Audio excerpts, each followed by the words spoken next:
Hello, I'm coming to you today from my office, and today I'm going to talk to you about forest bathing, what it is, and why you should do it.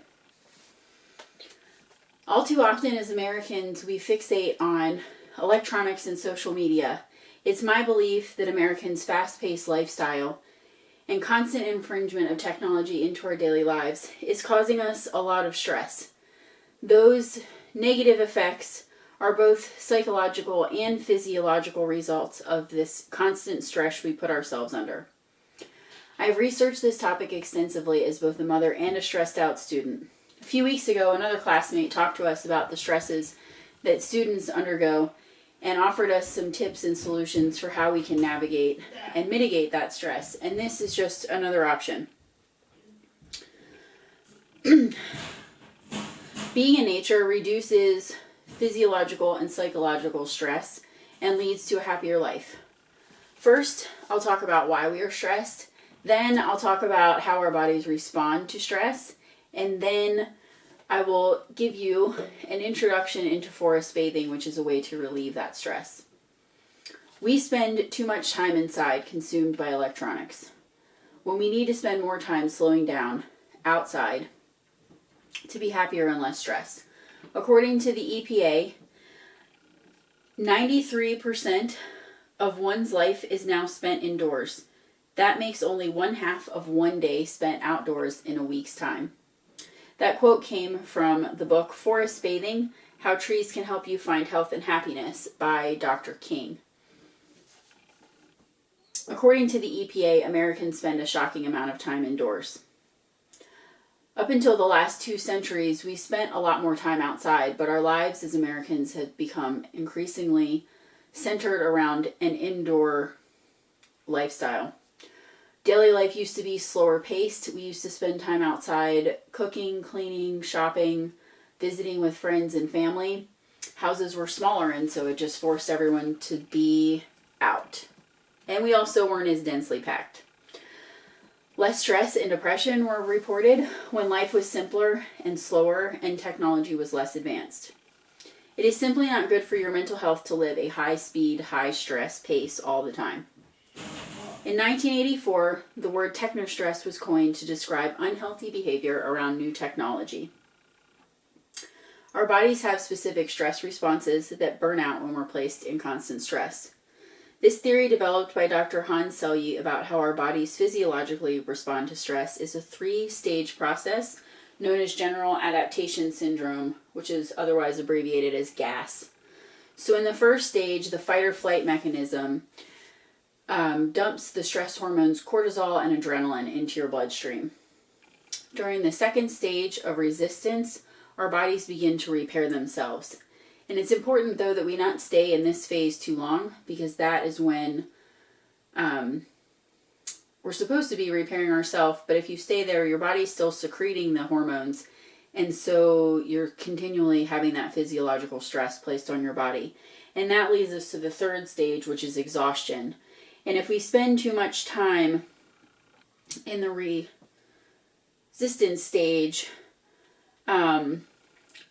exhaustion is a result. And in her article about gas, researcher Higuera tells us the longer you deal with stress, the more harmful it is to your body.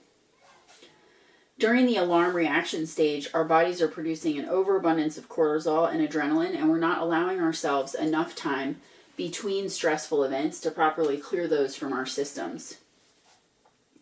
Technostress causes anxiety, headaches, depression, mental fatigue, eye and neck strain, insomnia, irritability, and loss of temper. Technostress contributes to overall stress because of how it infringes on our daily life. Most of us use intrusive technology all day, checking our phones, our bank accounts, our email, notifications going off on your iPhone, which one just went off on my watch. So the irony is not lost on me that I'm talking to you about technostress and spending more time outside while surrounded by technology myself in order to give you this presentation. But the reality is that we need to disconnect from our digital world and spend more time out in green spaces.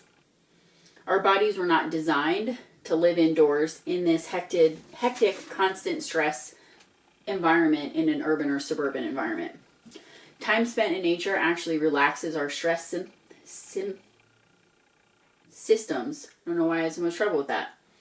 You don't have to be physically active. Just being outside is helpful, although walking tends to be a better way just because the movement does affect the thought processes, and I'll get to that in a minute. Time spent in nature is the solution to activating the parasympathetic nervous system, and it allows us time to heal. It doesn't have to take up a large portion of time either. Dr. King in his book says even a small amount of time spent forest bathing will produce results and have an impact on your health. A 2-hour forest bath will help you unplug from technology and slow down. And I know that most of us don't have time to do that daily, but even just a few minutes, maybe 10 minutes, if you back up to a green space and you can just spend time standing, listening, that will still be beneficial. And if you have time to do the 2 hours a week, then go do it on the weekend when you have time. Forest bathing began in 1982. In Japan, the first forest chosen was the Akasawa Forest in Nagano on the Samurai Trail. And this forest was actually designated as Japan's most fragrant forest in 2001. The sights of the trees blowing in the breeze, feeling that breeze on your skin, the smell of the pine or fir in the air, and the crunch of the gravel under your feet as you walk should all be calming. Forest bathing is meant to activate your parasympathetic nervous system, which then lowers your heart rate and your blood pressure, making you feel less stressed. Cyclical thought patterns in our daily lives tend to stress us out. Rumination is defined as a deep, repetitive thought about something. We tend to ruminate while we're walking, cooking, running, cleaning, anything that's kind of a repetitive action. But the difference between ruminating inside and ruminating outside is that something happens when you're outside and you're going over these thoughts in your head. Your brain deals with the thought, processes it, and pushes it out, and it's no longer allowed to occupy any space in your brain. According to an article published in the Greater Good magazine written by Jill Suddy, participants who walked in a natural setting versus an urban setting reported decreased rumination after the walk, and they showed increased activity in an area of the brain whose deactivation is affiliated with depression and anxiety. A finding that suggests that nature may have an important impact on our mood. Essentially, ruminating in the forest stops the cycle. In a study conducted in Japan, 48 males with no previous history of cardiac issues were asked to walk for a minute in an urban setting and then a minute in a forest setting. And the heart rates that were observed after the minutes that they spent walking in the forest were much lower than the minutes that they spent just walking in an urban area, which shows that it isn't the walking that makes the difference, it's the natural setting and surroundings. Some will argue that, this was a quote I meant to say, significant differences in heart rate values were observed between forest walking and urban walking activities, which was the point that I made before, but that was specifically the quote from the study. So, some will argue that the presence of a forest or greenery has little to no effect on human happiness, and it's physical activity instead that affects the mood. But that was kind of denied by the Japanese study that I just recently talked about. So there was a study conducted in Singapore where they tried to prove that it wasn't the greenery that had an effect. But in Singapore, they're very naturally biodiverse. So in the study, they stated, neither access to green spaces nor the use of green spaces in Singapore significantly affected the well-being metrics considered, contradicting findings in the temperate regions of the world. But what they failed to realize when they conducted their study was that Singapore is very biodiverse, and in a lot of their buildings, they have trees planted inside and other green plants that have an ability to grow and still make you feel like you're in a natural setting even while you're inside.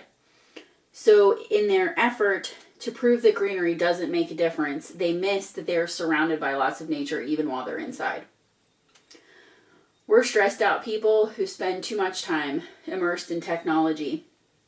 Techno-stress keeps us in a constant stressed out state, and that state sets us up for disease. Spending time in nature gives us time to let go of the things that are stressing us out. Even in these turbulent times right now with COVID-19 running rampant, we can still get out and enjoy some time in nature. In a phone interview conducted recently by the LA Times with Dr. Russell Burr, a pulmonary and critical care physician at UCLA Health, he said that hiking, trail running, and jogging, among other activities, are all good provided the distance precautions are still taken. When our bodies are healthy, our minds are healthier, and we feel happier overall. Even back at the turn of the 20th century, John Muir understood the value of getting out into nature, and he said thousands of tired, nerve-shaken, over-civilized people are beginning to find out that going to the mountains is going home. Wilderness is a necessity.